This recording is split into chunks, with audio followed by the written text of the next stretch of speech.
everybody, and welcome back to my channel. Today I'm going to be sharing with you guys what I'm cooking and meal prepping. If you guys would like to see what I made, then go ahead and keep on watching.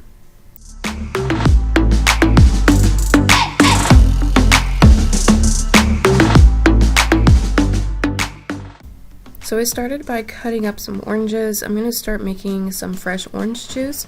If you guys have not seen my previous video on my new juicer, I absolutely love it, and I will leave a description or a link down in the description for you guys. It is seriously so amazing and works so good.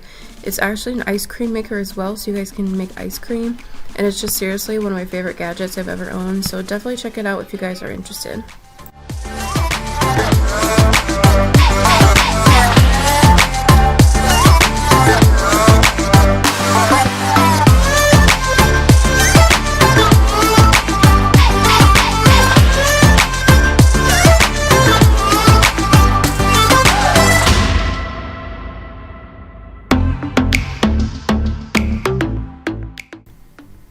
So I like to store the orange juice in these little glass containers. I picked these up from Amazon and they're so nice. I love them, and I'm sure you guys can actually put it in a picture, but I like keeping them in these glass jars. I also cleaned off some grapes and rinsed them off, and I literally just stick the boiled grapes into the fridge just like that.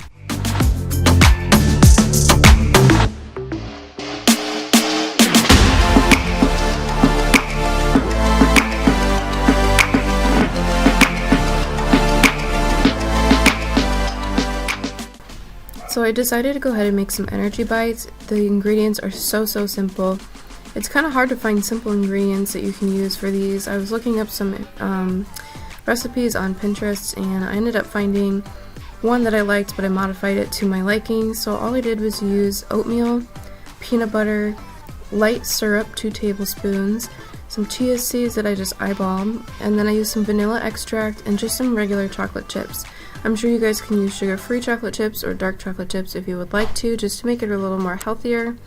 But that's pretty much it. I will leave the recipe down in the description for you guys, but they were really easy and they were really good.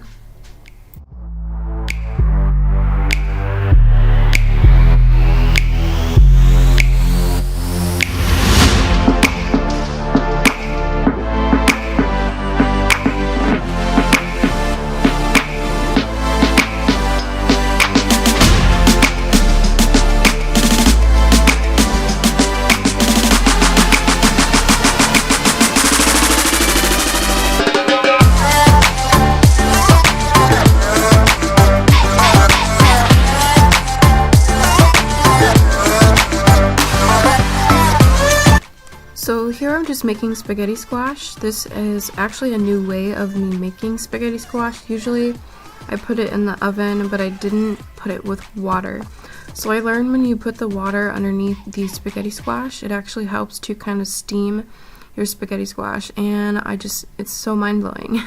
And my gosh, it turned out so good, and the noodles were like perfect. I ended up putting it in the oven for about 45 minutes, and it's seriously so good.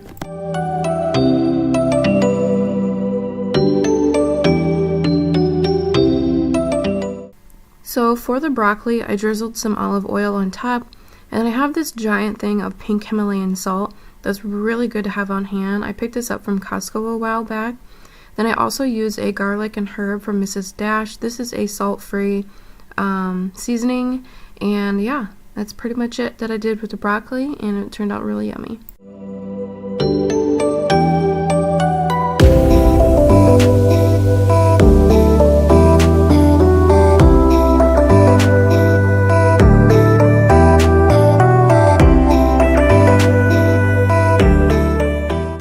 So the meatballs that I'm using I actually picked up from Aldi. It's a meatless meatball, and they actually tasted really good. I mean, it really just, you can't even tell that there's no meat in it.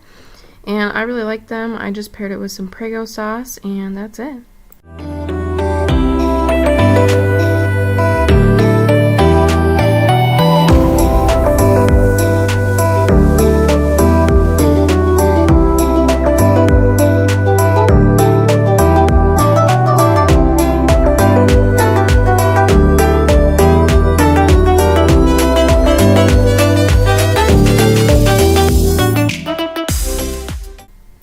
first batch that I made of these only made around 6, so I ended up doing a second batch of them to have a little bit more on hand.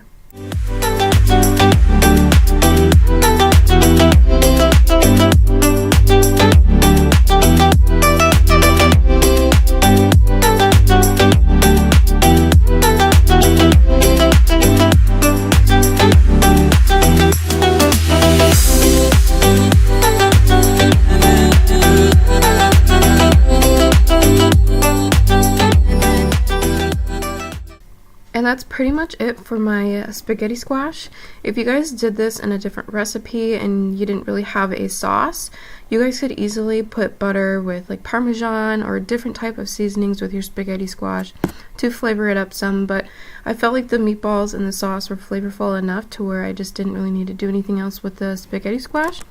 But I pretty much use that as spaghetti noodles, and you guys, it's seriously so good. If you guys have not tried it yet, it's a good way to get your veggies in. And yeah, that's pretty much it. I paired it with that broccoli, put it in some containers, and that is what I did.